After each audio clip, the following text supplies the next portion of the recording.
the one thing you do get to know when you see success like this is that you don't know anything. Yes, there was the thing that she does stab him, but how he reacts to it. Even when we did it on the set, there was a awe even with the junior artist. They are a different generation. I could be writing a script this age, but it's for 22-year-olds. Ahaan and Aneet could be our next superstars. Mohit Suri, Akshaye Widhani, welcome to CNN News 18. Thank you. Thank you so Mohit's much. first many congratulations Thank you very much. for the success of Saiyaara. The film, of course, has collected over 400 crores at the global box office. How would you like to describe the film's remarkable achievement? And did you expect that the Gen Z audience will resonate with it so strongly? I mean, the one thing you do get to know when you see success like this is that you don't know anything. So you actually know. I'm not saying this out of any philosophy or something like that. You don't go out to expect to make blockbusters like this. What you can only do honestly is be honest to your content and to what you're trying to make. And what is, work on the fundamentals of what is good music, good finished product, shooting it well, editing it well, and trying to play to an emotion rather than to play to a business. And that comes from, your producer allowing you to do that, to allowing you to spread your wings and make a film. Never did they actually, put the pressure on me to deliver these numbers or this success. All they asked for when they met me was, can you make your best film of your life here and give us your best music? And I think, I don't know if I did do that, but I tried to come as close as possible. So all I can say is, that's what I know, that I can try to do my best, and rest I have to leave it to what, the Lord wants or what the Indian audience wants. But Akshay, you are of course the producer of the film. Yes. The film, of course, has brought together the two school of romances, like of YRF and of Mohit Suri. Yes. The film has, of course, become this pop culture phenomena. Correct. What do you think worked for this film? Honestly, What do you think actually worked in favor of this film? Yes, absolutely. I think it's the honesty with which we have made the film. Just to backtrack a little bit, when we first decided that we wanted to make a film as a studio, we were very clear that we wanted to make a love story. We wanted, love stories are the core of YRF. And it's been 5 decades that we've been telling stories as a company. And we felt, out of which 2 decades I've been here. And I've grown up on these films. I've learnt on these films. And so when I felt that if I'm producing my first film at YRF, it must be a love story. I think it's a little small tribute to my favorite person in the world, which was Mr. Yash Chopra. He's given us so much. He's given this industry so much. So it was our way of paying homage to YRF, to paying homage to him. And that's how this started. The first meeting that happened, Mohit and our creative producer, Sumanna, met at a temple. So I feel that this film was blessed from the get-go. And the film was first discussed in a temple. And that's where the journey started. We then, of course, got with Mohit and we read the script. And it took us 2 weeks to say we are doing this film. That's how fast we turned it around. Because from the first reading itself, we knew that it's something special and this story must be told. So I feel there's a lot of blessings here, a lot of good intention of movie gods, of Mr. Yash Chopra, a lot of blessings, a lot of good intentions and hard work that has culminated in Saiyaara. While we know that you're fascinated with this genre of love stories, Yes. but there are moments in the film like the one where Aneet is saying nickel, nickel, nickel, and which has traveled so far it's become like a meme. Or the moment where both are on the motorbike. Do you remember what was it like shooting that, and how much of it was organic and how much it was rehearsed? Especially the scene where she says nickel. You can't rehearse scenes like that. You can never rehearse them in rooms without the right atmosphere of people looking. And I'm telling you, even when we did it on the set, there was a awe even with the junior artist who didn't know what the scene was about, because she suddenly screamed over the volume of everyone having a good time backstage. You can't rehearse these scenes, and even if you rehearse them, they'll never seem the same way. But while there were there were rules and like ways of, there was a backbone of a script and what we did and everything obviously was pre-decided. I realized in this film I had to not make it the way where you conventionally tell them what to do. It's not a made to order kind of thing. It's something when you go on the set and you organically discuss. I had to go into their world rather than making it like a wall of stone and bricks and cement. I had to mold it like a clay structure and go into their world and see where they're taking it. There's a different body language in which they retire. Yes, there were the thing that she does stab him, but how he reacts to it. I said, what, he had to ask simple questions. Why do I come forward? So we added that line of Mahesh saying that I didn't know she was sick. So these are, I'm not saying we had things planned. We knew which scene we're doing, what we're doing, what the dialogue was, everything. But you had to give them the room to spread their wings. I think that's what this whole film was made that way, because they're a different generation.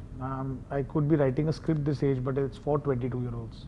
Industry, there was a buzz in the industry. They say romance is over. Romantic films are not working at the box office anymore. What does the success of Saiyaara say about this perception, what industry says and what audience believes? No, so I don't necessarily believe that's true. One is, of course, we've been big believers of love stories. And like I said a little earlier in my conversation, that we were very clear that our first film needed to be a love story. So we had that conviction.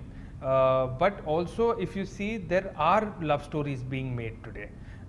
One of my favorite filmmakers, Mr. Sanjay Leela Bansali, is making a love story. And so I don't believe that the industry thinks that love stories as a genre is not going to work. There will be love stories. Now what will happen is you will see a lot more love stories getting made. And that always happens with a trend that starts. But we had very strong conviction in the script. And that's what took us to say, let's get behind this film. So then let me ask you straight away, what is the strategy behind excluding film lead cast, Ahaan and Aneet, from film marketing campaign? It was a high-risk strategy, but a very conscious one. And we took this decision very early on, actually when we locked the script of this film. Because what we felt was, let our debutants be given a chance on screen. Let the mystery remain till you see them for the first time as movie stars. And not on social media or in interviews, because what we did not want our actors to be judged by any missteps that happen pre-release. You should judge them, and we should all judge actors for the work that they do. It's not about their gym look or airport look or what they are saying or what reels they are making. Eventually, they are movie stars and they must be consumed like movie stars. So that was a conscious call that we took, and one that paid off in a very big way, because there is a huge hunger for Krish, Vani, Ahaan, Aneet, and it's great to see that the love they're getting for all their hard work. So then, Mohit, what would you like to say to those who are calling it as a modern day DDLJ? Wow. Well, the validation for me more than anyone, before it came from anyone, it came from was the man himself, Aditya Chopra, who actually did say that this is what this film's success has done for the company. What he started off with this when he made it into a studio, I think. Yes. And it was humbling. No one else could. It didn't. Then after that, when the world said it, it didn't. He said it. He called it out first. And it takes, a big man to pass on that kind of, patent and, or I'm not saying patent, but more like that kind of status and recognition to a person who was that kid sitting in the theater and watching his film in the 8th grade and saying, I want to make films like this one day. You feel life has come somewhere where it mattered. Every filmmaker we make a script and a screenplay in our own lives. And this would be my interval point, I would say. Ahaan and Aneet have become nation's darling overnight. How have you advised them to handle this stardom and attention? I am not the one to advise them on what they should do. I think if I had my way, I would tell them misbehave, go on top of the world, do everything wrong. I think they have a very professional team that Yash Raj is managing and handling with them. So, actually, our core ethos is about hard work and being honest to the work that you do. You take your successes and you learn from your mistakes. We have a fantastic talent agency, one that I believe are brand architects. And they are now going to be responsible And grooming them? in strategizing what their next step should be. And I believe that they will have a huge task ahead of them because it's a great opportunity. Ahaan and Aneet could be our next superstars. They're already being called superstars, but they still have some journey ahead of them. And I'm very, very excited to see what we do with them. Is that the reason they are having celebrating the film success in Singapore? No, I don't think that's the reason. But And it's I think they just wanted to be kids. They needed to get out and be able to just feel like they're kids. And they are kids. We must not forget that they're the first timers. They're seeing success at such a young age. It's good to let your hair down and just enjoy this time. And then when they come back, of course, it's going to be back to hard work and, everything that follows. Let's talk about the Saiyaara wave and its music. What's the idea behind bringing multiple composers on board? I think it was a way of life for me because when Because I in the started, past, you when I had this started with my Mitsun career at most 23, the big ones didn't want to work with me, and because I was too young and they found it difficult. So I worked with many young guys. Once maybe many young guys because the one young guy couldn't do a whole album. Then when somewhere in the midpoint of my career, by the time people started appreciating my music, I was taking on the Goliath of music, which was Ashiki, and everyone was afraid to live up to Ashiki 1's music. So then again, I worked with multiple young music composers and lived up to the challenge.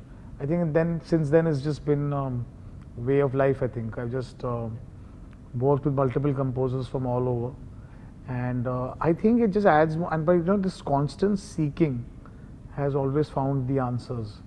Like to find that new talent, that new voice, that new composer around the block, somewhere from the corner of this country or this world. If I can find that person, I've been able to find new music and stay relevant, I think, for 20 years. But talking about Ashiki, what's your mentor, Mahesh Bhatt, said after watching Saiyaara? So he's been someone who's been supporting me all throughout this journey because he was I don't know, he just kind of figured out that he felt I was coming into my own. When I started, I told him, so I'm working with the biggest production house in the country, making something that they were known for, but I'm making it with newcomers. I think I had him at that point at newcomers.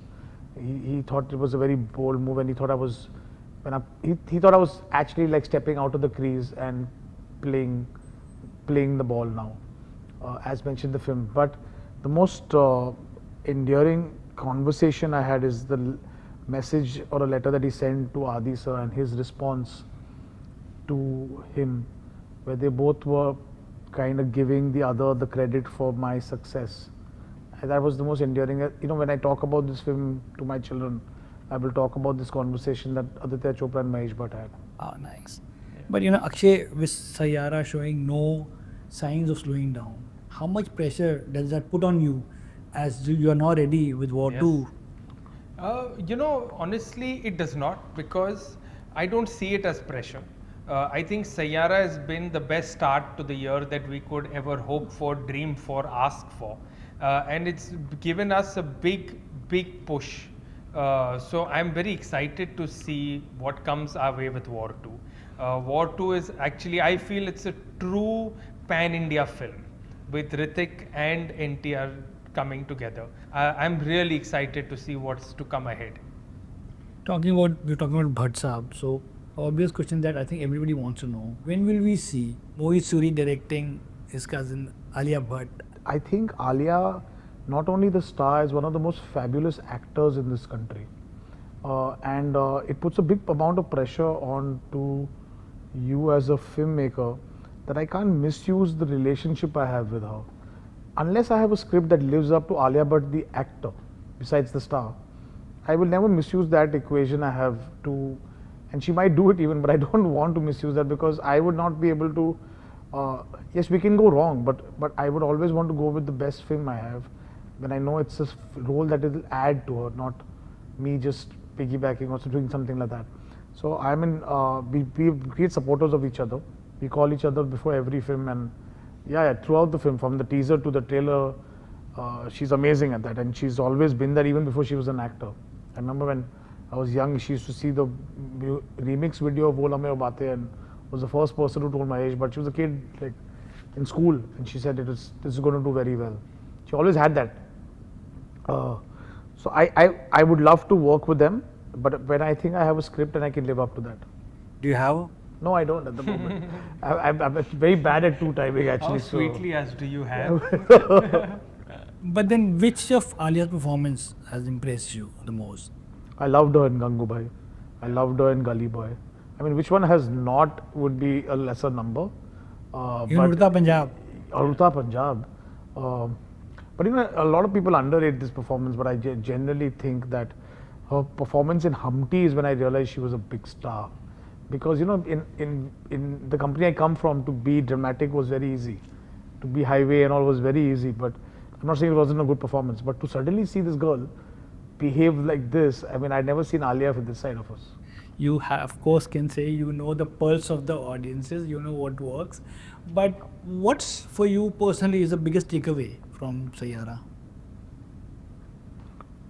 What I think is the biggest takeaway personally for me, no, I don't know. I can't say about what works in the industry and what works for others. Yeah, what I don't know. I'm not so well equipped. I don't pretend to be like that person who can start now giving you advice on what is right to do and wrong to do. But what works for what I've realized is when I've put my head and my heart in making it personal and not trying to play to a commerce or play to a business module or a business trend, is when I have succeeded the most. Whether it's been right from my first film to Kalyug to Murder to Ashiki to Malang, or to even, you know, anytime Villain 1, whenever I've tried to follow a trend that this is what works nowadays or this is what the audience wants, I have failed. What I've been, when I've tried to genuinely go out and make a film and cast right, has worked for me, and that's been my takeaway in this. What I've learned to realize is to be honest is better than to be intelligent. And finally, well, this is my favorite question. You know, every film has that thematic scene that tells us कि film क्या कह रही है and director क्या कहना चाहता है audiences से. Which was that one scene from Saiyaara you think that is what you wanted to say with this movie? Well, there is a scene where they talk about how that was the germ of the film, where she first mentions it to him in the recording room about how memories and love and music are connected. That the mind can forget, but the heart can never forget. Whether it's music, whether it's someone you love, whether it's a moment, they all stay somewhere deep down in the heart, not in the head. Which he repeats to her in the end, which is why the theme was made. Because I feel whenever you hear a great song, it takes you back to some moment of your life with somebody. And that's how I've tried to make music all my life. I've never forgotten anyone who has contributed to my life emotionally. And I hope they haven't forgotten me. So I think that was what I wanted to make the film, and that's what stayed with people, that this film has become so memorable. You know, although on a parting note, there's a video which is doing the round. I think it's from the last day of the shoot. We can see some tears in your eyes. Yes. Do you get emotional whenever you're wrapping up a film? Not too often. We have gotten some films. Sometimes so it's just that the producer's audio case, so you're just relieved to finish. But this was a film where there were too many firsts in this film. This was supposed to be, and that was the day Fahim and all came also on the last day. They just decided to surprise us. The song was launched that day. Yeah. And it was the last day of shoot. It just became an emotional experience for all of us, that we will not be working, I mean, we will work together, but not on this film again. So I think, although it was my 14th film, there were so many firsts in that film. It became almost like a first for mine. Well, thank you again for making Saiyaara and bringing the audiences back to the theaters. Thank you so much. All power to you. Thank you so much and all the Thank you. best. Thank you very you. much. Thank you.